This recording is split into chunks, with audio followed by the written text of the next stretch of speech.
সাফ অনূর্ধ্ব-20 চ্যাম্পিয়নশিপে নেপালের মুখোমুখি হয় বাংলাদেশ ফুটবল দল। অল নেপাল ফুটবল অ্যাসোসিয়েশন স্টেডিয়ামে ম্যাচটি শুরু হয় বাংলাদেশ সময় 3টা 15 মিনিটে।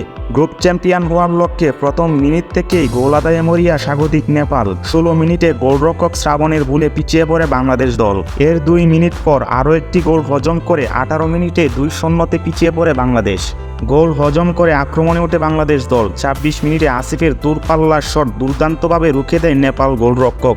31 মিনিটে ডাবল চেঞ্জ বাংলাদেশ দলের। আহমেদকে তুলে মিরাজুল ইসলাম এবং আরিয়ানকে তুলে মাঠে নামায় আসাদুল মোল্লাকে।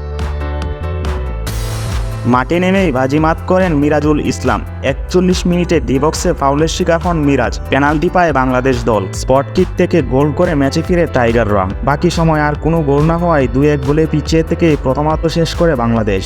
বিরতি থেকে ফিরে গোল শোধে মরিয়া বাংলাদেশ। একের পর এক আক্রমণ চালায় নেপাল রক্ষণে। কিছুতেই যেন ভাঙতে পারছিল না নেপাল ডিফেন্স লাইন। 84 মিনিটে নেপালের অবিনাশের ফ্রি কিক দুর্দান্তভাবে রুখে দেয় গোলরক্ষক শ্রাবণ। 85 মিনিটে পাল্টা আক্রমণে বাংলাদেশ। ফ্রি কিক থেকে গোলের সুযোগ তৈরি করেও ব্যর্থ হয় টাইগাররা।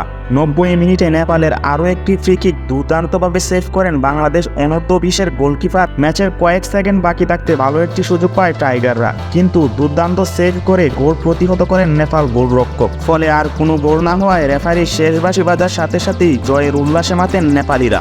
এই হারে গ্রুপ রানার্স আপ হয়ে সাফ চ্যাম্পিয়নশিপের সেমিফাইনালে বাংলাদেশ দল।